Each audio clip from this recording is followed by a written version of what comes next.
So mental fitness, mental toughness, resilience, we all talk about that. So in the last 10 years become the number one thing an athlete needs is resilience. I'm like, great, which supermarket are you going to buy that from? That's what people expect. To go and get it off the shelf or write it on a piece of paper in order to build resilience, and it is a building, and just when you think you've got it, the ocean will come and wash it away and you have to build it again like a sandcastle. You have to fail and get back up, and that's one stroke of resilience, and you have to do that 100 times.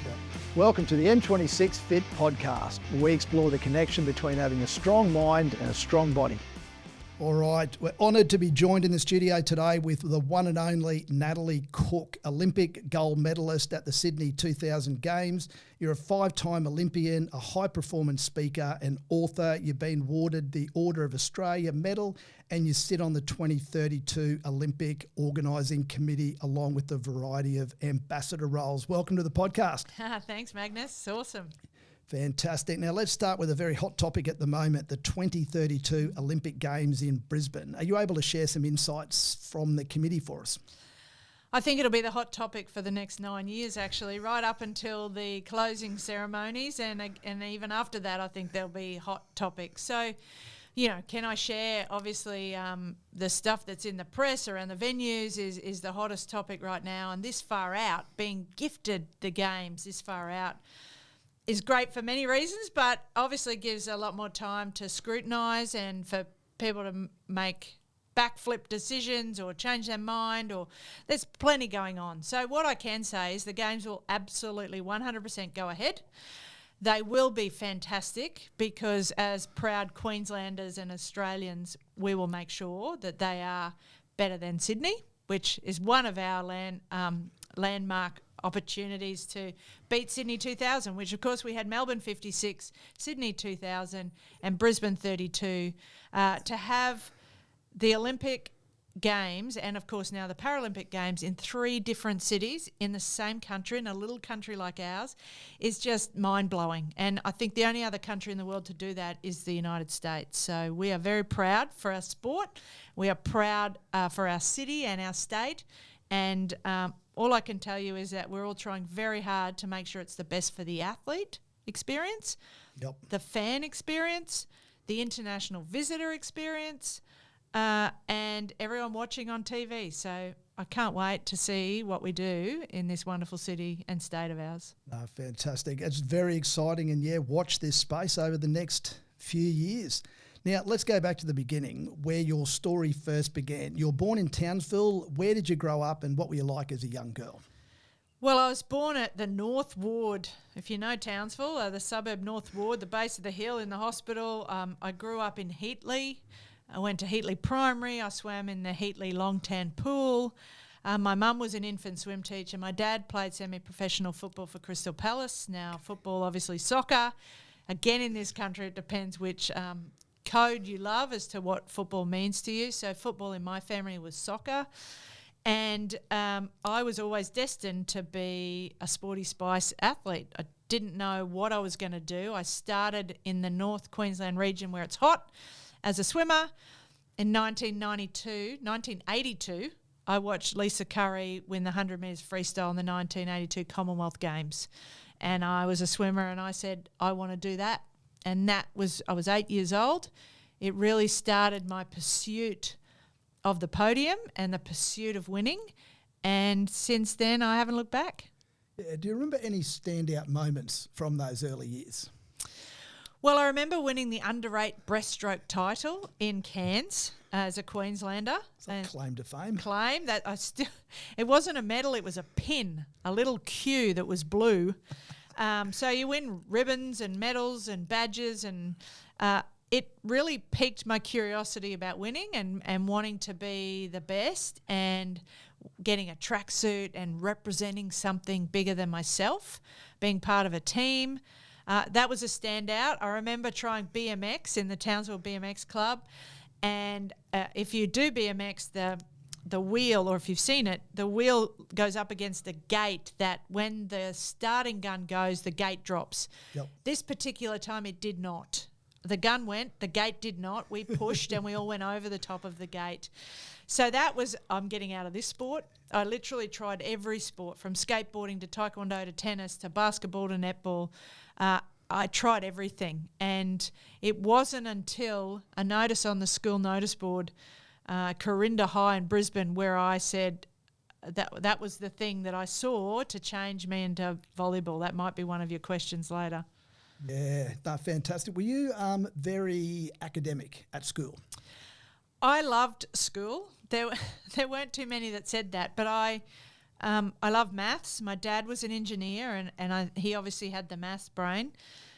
I wanted to do well at school and do well at sport. And, of course, whether my parents or my grandparents drummed that into me, that was something I wanted to have pride in as well, my performance on the court and in the pool and out of the pool. So I duxed the school at Corinda High. Wow. I was so I was an academic. I was really book smart. I did as I was told. I was coachable and I wanted to win. So duxing the school, at the time it was the Caltex All-Rounder. It's now the Ampol All-Rounder. So I achieved all of those medals at speech nights as well, and wanted to do physiotherapy at university, of course, which I started for 2 years and then had the opportunity to go off and be an Olympian, so I left. Yeah, that is pretty inspirational. Now, in 92, I believe, you captained the Australia junior volleyball team. Is that right? Was that how you first got involved in volleyball, and then how did you transition into beach volleyball? Well, that was my first taste of an international Australian junior team. I started beach volleyball. Well, I started indoor volleyball because of this notice on the school notice board at Corinda High that said volleyball trip to Canada and America. And I raced upstairs to the PE department to Mr. Maguire, and I said, "What's volleyball?" And the school was taking a boys' soccer team and a girls' volleyball team to Canada and the US, and all I saw at the age of 14 was my ticket to Disneyland. And I thought, if I get on this volleyball team, I can go to Disneyland. Of course, I did.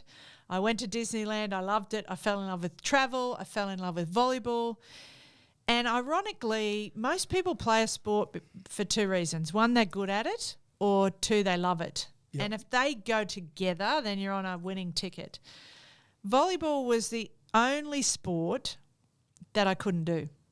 So pick up a golf club, softball bat, basketball, shoot a hoop, netball, catch and throw, cricket, anything else I could do. This sport, and if anybody's ever played it, as a rebound sport, the ball never went, as a grade 8 student, never went where I wanted it to go. So I would go home at night and have nightmares about why this ball wouldn't go where it was supposed to go. Not only me, but everyone in the team. So I spent the next 30 years trying to master that ball. I did pretty good at times, but that was really where it piqued my curiosity. It was the thing that had me have nightmares and dreams and try and work out the physics and the maths, which I was very good at, the speed, trajectory, force, the opposition, how to get the best out of a partner. I wasn't good at six-a-side because I could go minutes without touching the ball. Whereas beach volleyball, I had to touch it every second go. So I had more control, and I really did fall in love with the whole dynamic of the sport of volleyball, and that's where it started. So first team, 1989 was my trip to Canada and America. 1992 was my first pick in an indoor national team. And then 93, ironically, was when they announced Sydney Olympics, but also they announced beach volleyball's first go in Atlanta 1996. Now, I at that point thought there's no way I'll make that. I was still too young. I was 18 at the time, and there's many other volleyball players. But as luck had it, and being in the right place at the right time, I managed to get my way into that, and 1996 was my first Olympic Games for beach volleyball. Yeah, and you guys came away with the bronze medal. And what do you remember from that experience? Whoa, that to be part of a sport showcasing itself for the first time on the world stage. I mean, throughout my career, I got very good at reframing my brain. I actually still, what I remember is getting the first ever beach volleyball medal. So all I hear is first. I was the first between Kerry and I, and they gave the bronze medal out first, and they gave the women's bronze medals first. So therefore, that's how I became the first to get my medal, to play in America against 3 American teams, to beat all 3 American teams is very special. To see Muhammad Ali light the cauldron, see him in the village. I remember meeting Monica Sellers in the village. That tells you how long ago that was.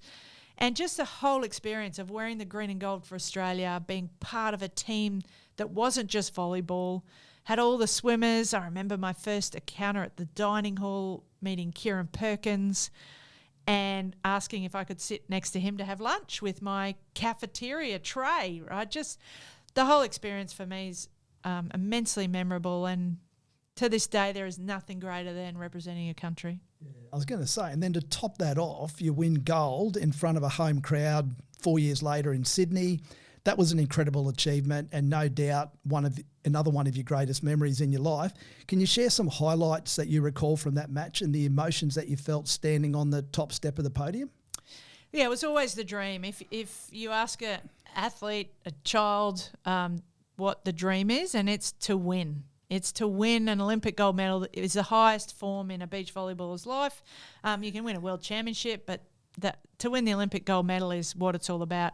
If you find me an athlete that says, Magnus, I want to come second at the Olympics, I'll give you my house, right? We all go to bed at night dreaming, putting our head on the pillow, dreaming about winning. So that ultimately is the crescendo of this emotional moment, every emotion you could ever imagine having, from excitement, frustration, anger, relief, justification, because most of the time it doesn't go to plan. And so when all of that energy goes into that one moment, it's an explosion of emotion, is super special. I still feel it to this day. I can close my eyes and put myself back there on Bondi Beach with Kerry Pothast, 10,000 screaming Aussies, mum and dad in the stand, hearing the Aussie, Aussie, Aussie. Oi, oi, oi. Yeah, thank you. A little delay. But that I still feel. I feel the breeze. I feel it all. So there are points within the match. I remember turning points, crucial turning points. We played a Brazilian team that we'd played 17 times and only beaten once prior to that. They probably should have won on paper. But nobody had seen our preparation. Nobody had seen our third, the transition from third into first, the alchemy required, the emotional, physical, spiritual, relational evolution that Kerry and I needed to go through with the coach Steve, with our success coach Curick, with our strength coach Phil. Kerry and I split up for a year and a half in that 4-year cycle because everything went wrong. So it's very difficult to pinpoint it to the moment other than standing on top of the podium, which is what I dreamed about watching Lisa Curry, green and gold tracksuit on, gold medal around my neck, the Australian flag flying high, bellowing Advance Australia Fair. There is nothing greater than that moment in my life. Just getting goosebumps when you're telling me the story. That's just absolutely awesome. Now, so you went to 5 different Olympics, so that spans a long period of time, not to mention a number of international tournaments. How do you maintain, and how did you maintain your mental focus and your motivation through all those years? Yeah, it was a 20-year Olympic career, and then probably, from when I was 8, my first Olympics was 21, so that's another 13 getting ready, preparing. So it's a long, 35-ish year career. You can't hold that focus the whole time.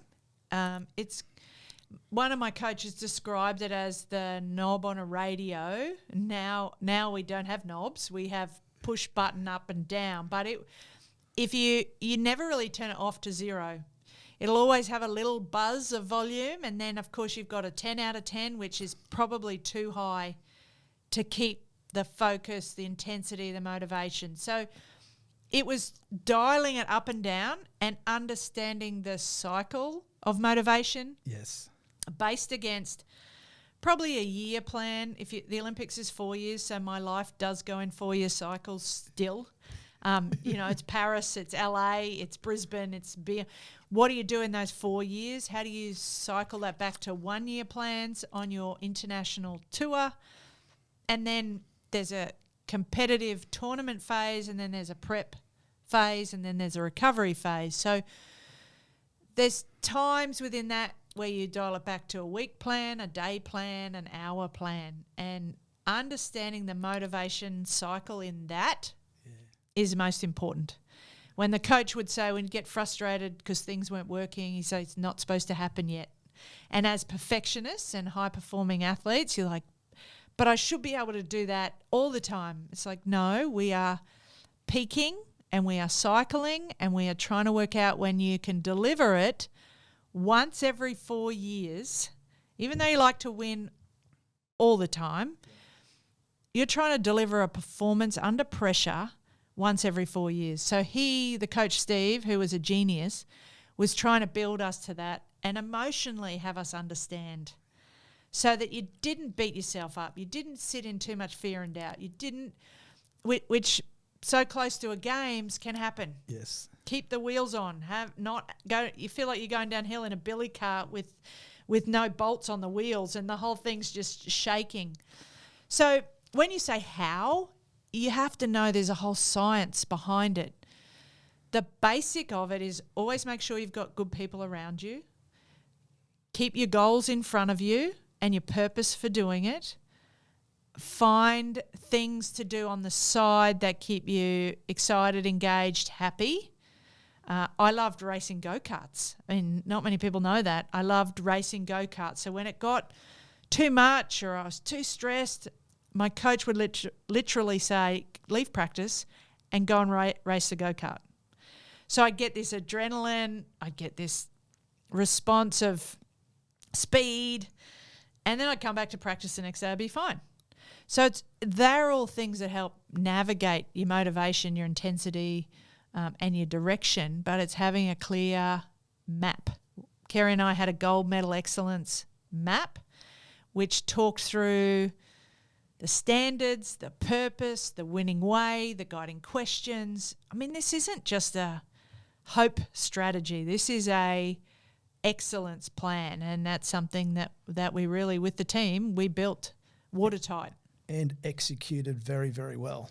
Absolutely. That was probably the highlight, to get it right on the day and at the time when you're supposed to get it right is a very special feeling. Yeah. It makes a lot of sense and well said, just to be able to transition and peak at that right time. Yeah, most people think it's a happy accident, and some are, but we absolutely left no stone unturned. We understood everything that was going to be required and demanded of us at times. It wasn't always pleasant. That wasn't always rosy. It didn't go to plan a lot, but that was part of the plan, knowing that it wasn't going to go to the plan and what you do in those moments, from going to the movies to the day spa to playing golf to racing a go-kart. And Kerry and other people in the team would have different outlets. So It's not, you all have to come with me and we all have to sit through this movie. It's like, off you go, refill your cup and come back and do what's required. Yeah. So mental fitness, mental toughness, resilience, we all talk about that. How much of your success would you attribute to that and that real inner belief in yourself? Well, I didn't have it at the beginning. When you start as a young athlete, you don't. It gets hard and you want to quit and you want to sit down. I'm not good enough, and all those things come up. And at some points, even as an Olympic gold medalist, because I'm that forever now, that is the coolest part, they still come up. Very rarely I see them coming and I can divert them, but there's still doubts in there, and it's what you do with them. And it's how you bat them away, right? So resilience is something that it's emerged, what would you say, Magnus, in the last 10 years? Yeah. So in the last 10 years become the number one thing an athlete needs is resilience. I'm like, great, which supermarket are you going to buy that from? That's what people expect, to go and get it off the shelf or write it on a piece of paper it's not. In order to build resilience, and it is a building, and just when you think you've got it, the ocean will come and wash it away and you have to build it again like a sandcastle. You have to fail and get back up, and that's one stroke of resilience, and you have to do that 100 times. Yep. It is not like, oh yeah, I'm resilient, I'm just going to put a shirt on. Now, one of the ironic things I used, the fun and engaging things I use is a superhero. Superman is my superhero, and as the Avengers came in and other cool cats came in, Iron Man's cool too, but I had a cape. So I would literally go and put the cape on, and I would feel different. And I would build that every day, put the cape on until such time as I didn't need to physically put the cape on. I would energetically put my cape on when I needed to leap tall buildings or fly through the air a bit faster. But that's a practice as well. It's a mental practice. It's the fortitude required, the gusto to get up, the grit you would have heard people talk about. But it only comes through friction. Yep. And so we have to go through that to build a strong mind and to build mental toughness. And it is absolutely required. And the only way to build it is when it doesn't go to plan. Yeah, I heard one analogy used, and I love the sandcastle one because that's just so appropriate that you build something and then the ocean's going to come, it's going to wash it away, and that's what life tends to deal us. But then it's that one strand at a time to build that wire, and once you've done that over and over again, and it can be built and you're not born with it. Absolutely. The only thing you might be born with is I was lucky enough to be born into an environment where my parents were sporty. Now, they didn't ever push me, but I got to see it. I got to live it. I got to grow up with it. I got to watch Dad kick a football. I got to watch Mum swim and teach. And so the environment is crucial.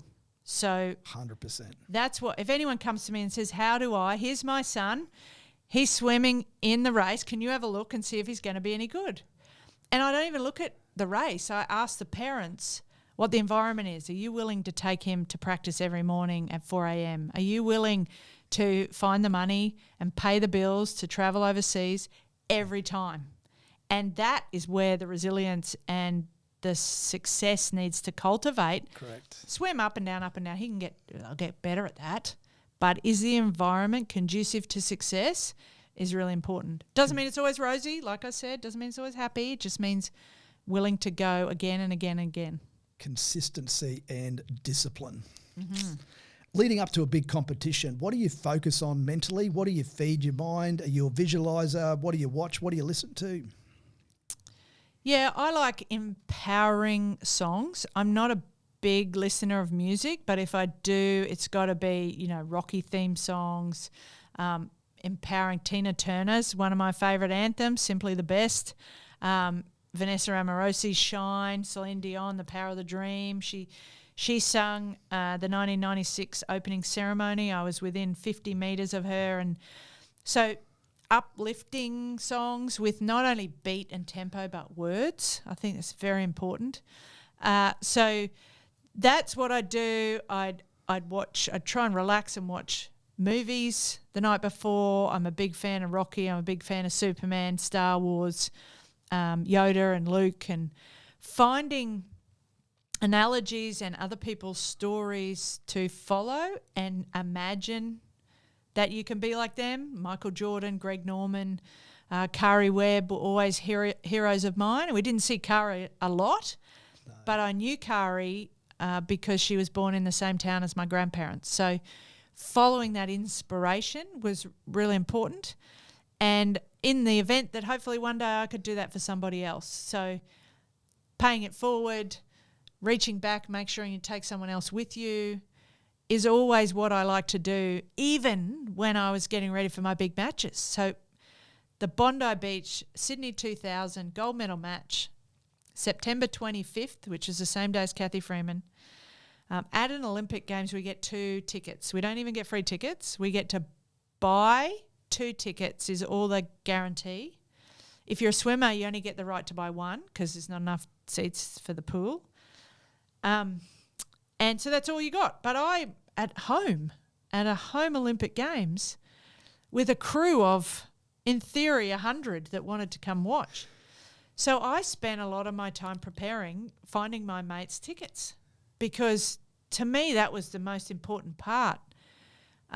Nowadays, if it's not on social media, it didn't happen. Well, if my friends couldn't watch me win, I didn't win. So I had 35 tickets to the gold medal match that I managed to scrounge around and get to the hotel across the road from the venue in envelopes with people's names on them. And to me, that was, I do like, the point of that is I like to distract out of staying 100% in the game, because the thoughts of what could go wrong, what could go right, it's too hard to keep it on track, so distract and do something else. I love it. Now, physically, beach volleyball is a very explosive, very physically demanding sport. What's a typical training day look like for you? Well, over 20 years, that varied. So in the beginning, as a young, excitable puppy chasing the ball, it was often and always. We could go from 3-hour training sessions. Sometimes the coach would have us out there for 5 if he was trying to teach us tactical or technical. We'd sit out there on the sand and we'd go through the opposition ourselves, strategy, where to put the ball. We'd walk through plays. It wasn't always physically demanding, but in the beginning it needed a lot of time to become expert. The 10,000 hour rule is not only physically but mentally and emotionally and statistically. This was a strategy game. It's like chess. Got to know what my opposition's best shots are. I got to know how I can take them away and then counterpunch with my best shot. So that took a lot of time. We had a lot of time on the sand doing that, 5-6 days a week. Then we had to build our strength and resilience and anaerobic and aerobic capacities. Then we had to watch video of the opposition and ourselves. So, it was a full-time job in our mind. Even when you're eating is part of the job, making sure you fuel your body, recovery, nutrition, physio, massage, acupuncture, chiropractor, emotional, all of that would be wrapped into a typical week. And until you got it all done, you couldn't leave. You couldn't leave practice. You couldn't leave the gym. And you got to put the gym in there. Sometimes you're in building the muscle capacity. Sometimes you're in fast twitch fibre. That's what you have the scientists for. And they would tell you it's time to do heavy weight, low rep, or high rep, low weight. Yes. So all of that is, and sometimes I knew why I was doing it, and other times I didn't, and sometimes I didn't care, and other times I wanted to know. And so you just got to trust your people. You got to know that they've got your best interests at heart. And sometimes I felt slow through the sand, and then I got explained to me it's because my muscles were being trained for longer duration, because matches would go different times, and when you're in the gold medal matches, you can't expect your match to be over quick. No. You got to be able to stay out there a long time. So adaptability of the body was really important as well, and that's what Phil's job was, and he did a cracking job. Yeah. So you mentioned nutrition. What do elite beach volleyball players, what do they eat? And obviously hydration as well. Is that something that came into play during matches and leading up to matches? Yeah, once upon a time, before this became a focus, we would have the Australian Institute of Sport cookbook, and it didn't tell you that all athletes were different. So, carb loading, pasta loading, I thought, okay, let's do that. I like that. And then that didn't help me. Every body is different, and every sport specificity has a different requirement of fuel and nutrition. And sometimes people's bodies can't process or adapt to the food. There's gluten. Now we're seeing more and more intolerances. Now, whether they were there before and we didn't know, or the food changing over time, I'm not going to go into that debate. But gluten-free, dairy-free, vegan, egg-free, all of those things, I found out that I had a gluten intolerance, a dairy intolerance. So once we got that under control, I felt like my body was more high performance. Therefore, that gluten pasta wasn't good. Back when I first started finding out about gluten-free, it didn't taste good. No. So you had this challenge in your head. Do I eat the stuff that doesn't taste good but's supposed to be better for me, or do I just go and have my gluten and deal with whatever the consequence is? So they would informed choices, and sometimes you'd suffer through a pizza in Italy. Like, there's no gluten-free pizza in Italy, let me tell you. And as dairy-free, they didn't have dairy-free cheese either. So as you understand all that, it helped. I was in the transition and evolution of food through that. But to go back to answer the question is, ultimately, whatever makes you feel good, whatever makes your energy stores stay long enough for the sport you're playing. I would love eggs in the morning. I ended up going in a lot of protein shakes, especially travelling into inconsistent food source countries where you know you can have, the body likes the same stuff sometimes. So I'd often pack tins of tuna. We would try and get rice, protein bars, liquid hydration is important, electrolyte replacement. Also understanding that water is not electrolytes. So if you're having electrolytes, you need to have the same parts water separately. That's Body right. Processes it different. It's like having a cup of tea with no milk in it is not water. That's right. So learning all those things is really important too. I wasn't a coffee drinker. I wasn't a Red Bull drinker for the caffeine. The caffeine came in halfway through my career and it just made me jittery, so I didn't like that. You got to make sure find out what's right for you and your body. Well said. Has there been any role models, coaches or mentors that have had a significant influence in your career? Yeah, now this is an interesting one. They don't always have to be physically present. So I encourage any podcasts are great, books.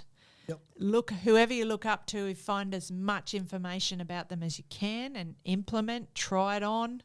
It doesn't always work for you, which is why you need, in my opinion, a portfolio of inspiration, because you can pick and choose who you would like to emulate in what situation, which is why the Avengers were so good, because it didn't have to just be Superman. It could be the Hulk, it could be Wonder Woman, it could be anyone. That's great.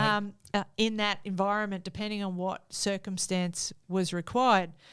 There was a gentleman by the name of Dan Millman who wrote a book called The Way of the Peaceful Warrior, and I got that book probably at the age of 15 and it became my go-to. He wrote many books after that. I ended up going to a live-in course in New York with him for 5 days, and he's still a guide of mine now. I get his newsletters and I'm looking at what's Dan got to say today. I met him once and he's been an instrumental source in my life for the last 35 years. So that I think is important. My coach, Steve Anderson, who 4 Olympic cycles, 16 years, him and I still communicate. We talk through the very high philosophical problems and challenges because we have, that kind of connection. So that was great. Athletes, I've always liked, Michael Johnson, Michael Jordan, Greg Norman, I mentioned before, inspiring athletes that are prepared to do things that other people aren't. And now I've gone into business mentors. So Richard Branson, Anthony Robbins. Yep. A lot of philosophies there. My success coach, Keurig Ashley, had a similar philosophy to Anthony Robbins. So we did fire walking, glass walking, parachuting, blindfolded rock climbing, tandem biking, all of these other things to keep us inspired, motivated, some variety. But my mum and dad were my inspiration too, because they used to do everything they could to help me be successful. Yeah, I'm a huge Tony Robbins fan too. I've done his little UPW and the fire walk. Yep. Exciting stuff. Yes, great. I mean, ultimately, people go, why do you do that? And if the philosophy is, if you stand in front of something that you think is impossible, which some of us do daily, and we pivot and we turn left and we leave that environment like a fire, a walking lane of fire, you would go, that's impossible. I'm leaving. And you do it anyway through Tony's philosophy. Don't try that at home. You have to have had the preparation. And you get to the other side of the firewalk and the fire lane, and you turn around, you look back and you think, hey, if I thought that was impossible in my life and I did it anyway and I actually didn't get burnt, then what else in my life might I think is impossible that really isn't? That's right. Starts to break down these amazing barriers. So that's why it's important. How have you found the game evolve since you've been, like it's been, 35 years you mentioned? Have you seen much evolution in it? A lot. I lived through a lot. I lived through the court shrunk a metre square around the outside. I lived through the rule, the point changes and how the game was won, from only getting a point on your serve to getting a point every time, which ultimately condensed the competition to not have these big gaps. You could win a match 15-0 and people thought they had no chance. And then when what we call rally point came in, that same team, you probably could only beat 21-14. And so the other team thought they were getting close now. So I've seen that evolution, cutting down time for TV, shortening the time between points, not being able to talk to the referee, not being able to waste time, or the size of the ball getting a little bit bigger. All of that to make it a TV product ultimately for the Olympics. And some of them I like, some of them not so much. At the end of the day, as athletes, you adapt. And yeah, I've seen a lot. The athletes have got taller. When you shorten the court and you want to make sure that your angles, that's where my physics came in. Your angles are better, so the higher you can get, the faster you can move around the court. The athletes are getting bigger and stronger and more dynamic. A little bit of the strategy is gone, the cat and mouse, because it's a bit more powerful. But ultimately, I still love watching it, and in Paris it'll be under the Eiffel Tower, so it'll be awesome. Fantastic. Can you share with us your biggest setback and the lessons that you learned from that experience? Well, the biggest setback's probably losing, and they always say, "Oh, you're never a loser, you're a learner, and you learn more from losing." And so I bought a T-shirt called, they say losing builds character, so I bought a T-shirt that said "Winning builds character too," and so ultimately losing means that you go back to the drawing board, you refine some things, which those lessons are important. We say no one can win all the time unless you're Novak or Roger, but even they don't win all the time. So losing does create lots of lessons, and then injury. I mean, injury is the biggest educator of patience, of having to go back to zero, right? So I had 4 knee operations on a meniscus. I had a shoulder reconstruction, and the knee has been the thing that's had me slowly but cautiously return, not try and come back too early if you want a long career. Make sure you do everything that the advice is there for a reason, actually should help you. So following the advice, I become very coachable, and I think that's one of the biggest things for athletes to learn is being coachable, being patient, and taking all the lessons out of losing. What about humour? Well, I had a couple of comedians on the show a few months ago, and they said that we needed to laugh a little bit more. So what's the funniest beach volleyball moment that you can remember? Well, I do laugh at a lot of things. I say we take life way too seriously, which is why I'm, imagine me flying through the air in my bikini with my Superman cape on, right? I just think you got to have a good time. So the funniest things that have happened is Kerry will probably not like me for talking about her wardrobe malfunction, but when you set the ball to your partner, my job is not to watch her, it's to turn and look through the net, and to me it's to my right, and give her a call of where to hit the ball. So I set the ball and I turn. You got to practice that, because often you just daydream, watch how good your ball was that you set in the air. And so I turned and the ball didn't cross the net, and I wondered what was going on. So I looked back and Kerry's bikini top had popped at the back, and she didn't hit the ball. She just was obviously clutching to protect her dignity. And so I almost yelled at her until I realised what had happened. But that's probably, then I just rolled around the floor laughing. Was that at a major competition, big crowd? No, fortunately for her it was practice, but it was the funniest moment I've seen on a beach volleyball court. All right, what would you say to any young athletes out there that are currently chasing their dreams and are facing some obstacles and some self-doubt? To keep the dream front of mind. So I say one eye on the dream and one eye on the process. You'll find people that say stay process focused, not outcome focused. Well, I'm a big believer in you need one eye on the outcome and the dream, and you need one eye on the process, because often you've got many people with their eyes on the process. Yes. Coaches, trainers, all telling you what to do. You have to keep the eye on the prize, which whether it's a World Championship, Olympics, Paralympics, Commonwealth Games, whatever it is for you, Wimbledon, whatever it is for you, that's what gets your heart fluttering and your excitement to have you do the process. So if you're having challenges, it's probably because there's process going on that needs a bit of a shake-up.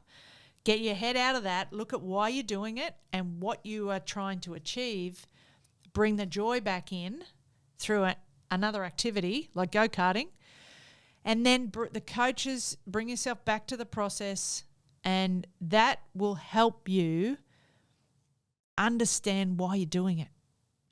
Now, for me, it was to go to the Olympics. And what people go, well, why did you want to go to the Olympics? It's because it was my childhood dream to represent my country in the green and gold.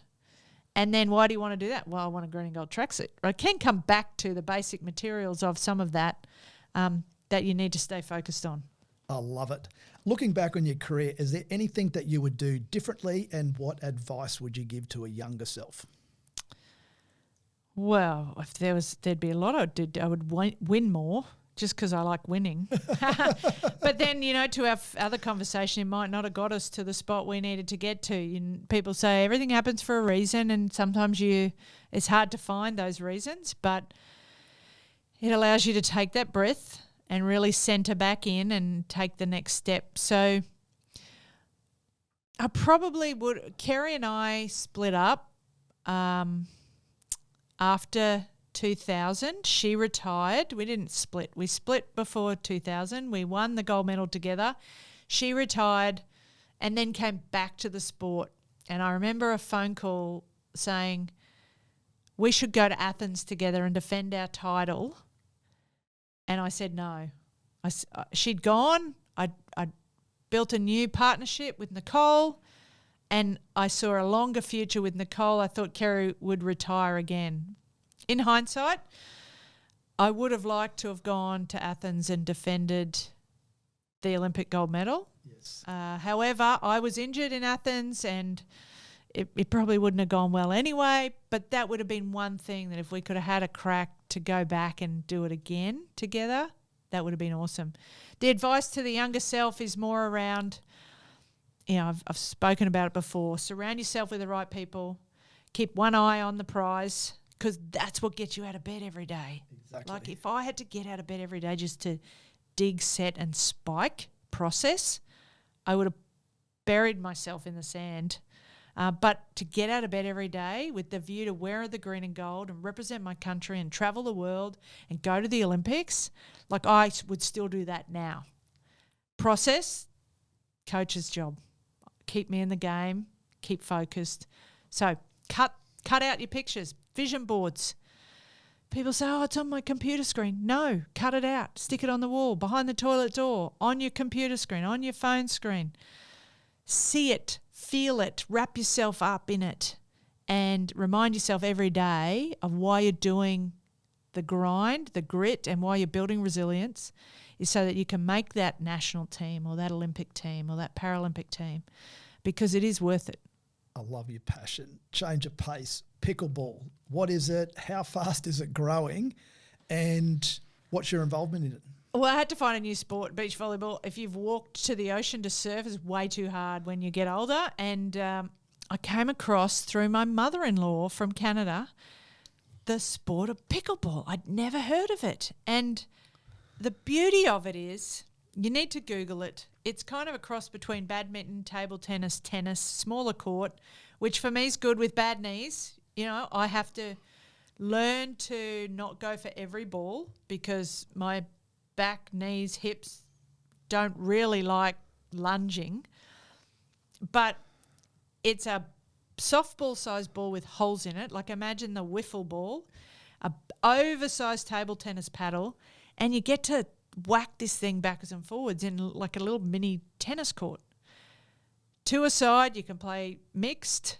I can play with my 8-year-old daughter and my 70-year-old mother-in-law and have a great time. So in theory, it's, to my shock, it started in the US 40 years ago.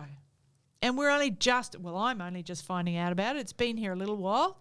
I'm now a director of the Pickleball League and Pacific Pickleball, and I'm a part owner in the Gold Coast Glory Pickleball team. So I have really fallen in love with it. I think it's fabulous. It's a sport I like to play socially. I'm playing in my first comp soon with my partner Sarah. And I can't wait to see it grow. It's a very inclusive sport. It enables all ages to play together. And you can have an hour, you can have 2. My other favourite sport is golf, but it's an all-day longer thing for me. I love to get out and about, but I like to stay active and keep active and promote. I mean, the best way to help your mental health is to be physically active. I could not agree more. Now, the next one is an absolutely awesome initiative. I know that you launched this just last week, the Aussie Athlete Fund, which is on your T-shirt, pairing athletes and businesses. Tell us about this one.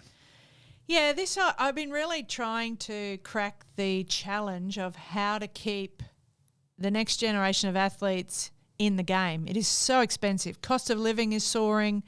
If you've tried to book an overseas holiday, it's almost 50%, if not more, than it was a few years ago. Absolutely. And so the cost to represent our country, Australia, we live so far away from the world, to go and do a tour of Europe, I call it a tour of duty, in the green and gold in Europe, it's at least $10,000. So I wanted to work out, I've been helping athletes for the last 10 years, 1, 2, 3 at a time, and I wanted to build a platform that I could help hundreds, if not thousands.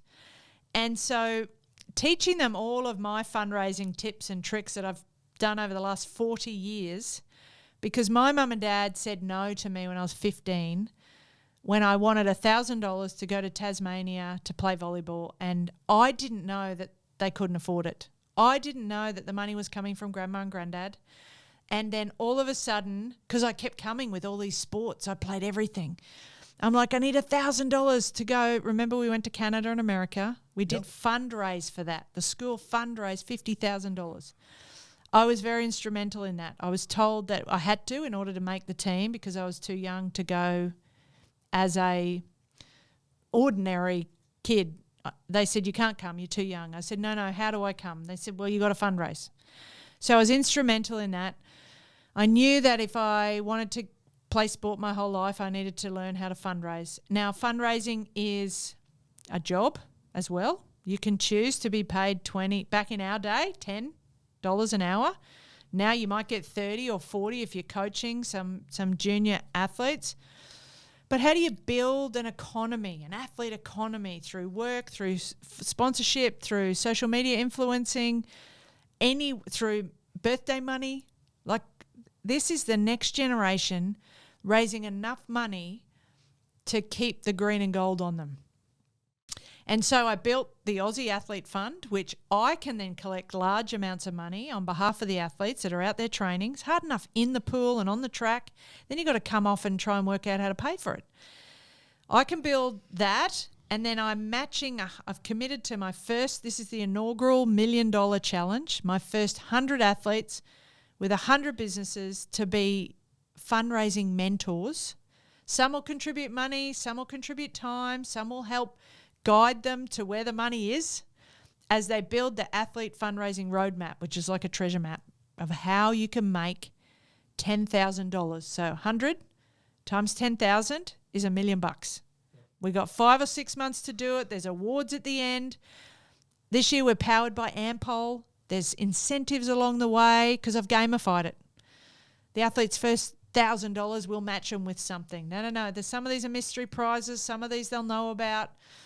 And so that's how I've committed to my personal legacy for the next 8 or 9 years, to help this next generation never, ever have to say, I quit because I couldn't afford it.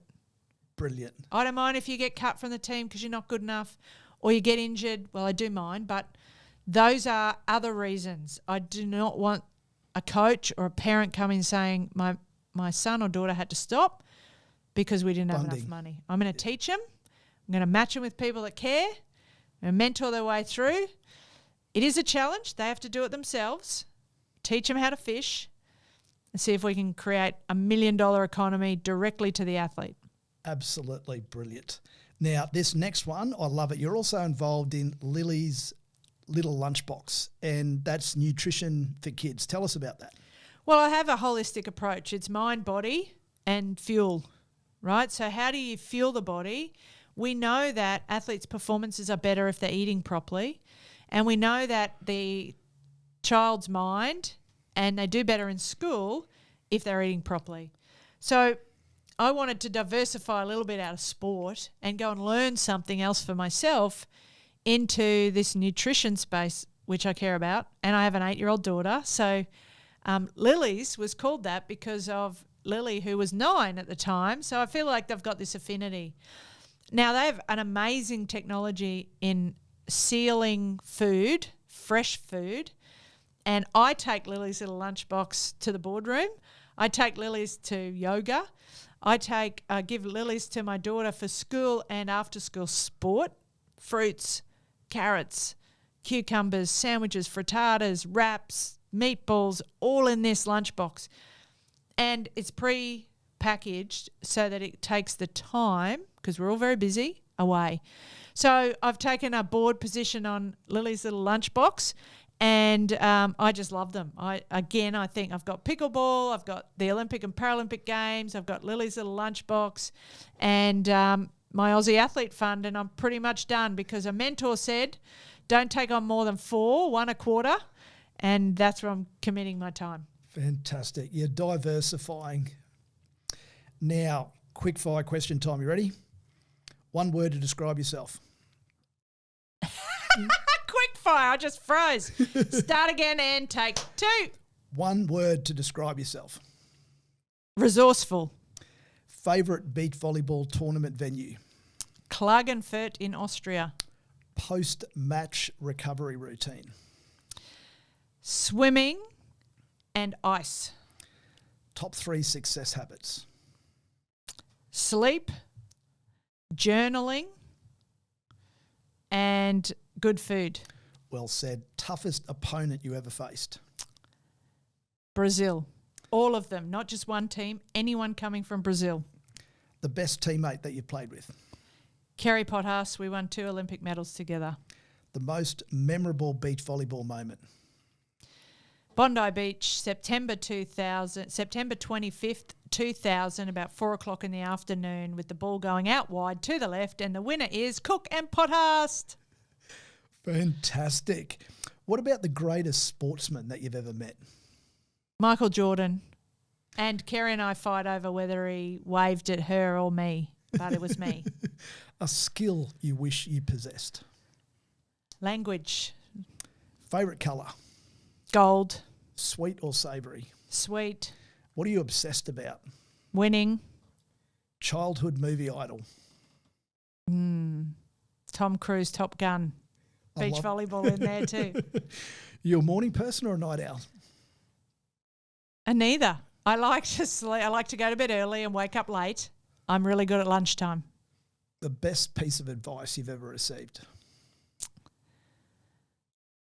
Never, ever, ever give up. And when you think you want to, sit down, have a rest, and then get back at it. I think I know the answer to this one, but I'm going to ask anyway. Your favourite musical artist and why? Oh, Tina Turner, simply the best, because she tells me that every day and I have to keep reminding myself. Tea or coffee? Oh, it was green tea for 20 years playing sport, and then it's turned to cold brew coffee. What are you really good at?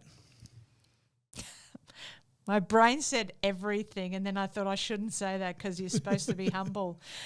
Everything, because I choose to be, and I decide that I am. But fundraising. I'm really good at fundraising. Your favourite inspirational quote? You know what? I read them all the time. We put them everywhere, and I have plenty. But my favourite one right now, and we're in the moment, is mine, and it's winning isn't a score, it's a mindset. And so when I'm obsessed with winning, it's up here. It's not coming first. I can win and come last because I choose to, and that's find a way to put your head on the pillow every night, a winner, with one thing you do great. State of mind. Beautiful. If you could have dinner with any Olympian, dead or alive, who would you choose? Right now, Sebastian Coe, and you know why? Because he never lost, and he has just gone publicly as the chair of athletics globally and said he is going to give every gold medalist from Paris in athletics, in the sport of athletics only, $50,000 for a gold medal. Wow. So Seb Coe, an Olympian, a Lord. He was the head of London 2012. He's the head of Athletics Federation internationally, and he's backing the athletes in from the bottom up. And go, Seb. All right, final question. Finish this sentence, I believe. In every athlete with the dream to represent Australia, don't ever give up. We'll find a way to get you on top of the podium. What a great way to finish. It's been an absolute honour and a privilege. Thank you so much for coming in and having a chat with us today. Thanks, Magnus. Good Love on. it. Cheers. Good job. Now, if you've enjoyed this episode, we have a small favour to ask. Please take a moment to subscribe, review, and share this podcast with someone you think will appreciate it. Your support helps us reach more listeners, and we can continue delivering content that educates, inspires, and empowers you. Don't forget to follow us on social media to stay in the loop with all our latest news. 2024 is going to be a huge year, and we'll continue running our weekly Friday morning kayaking sessions on the beautiful Brisbane River, along with plenty more thrilling adventures, exciting activities and challenges are planned. We'd love for you to join us and be part of our growing community. Remember, success is all about consistency. And by investing 26 minutes exercising both your mind and your body every day, you too can become the strongest, fittest and healthiest version of you. So stay tuned and stay active.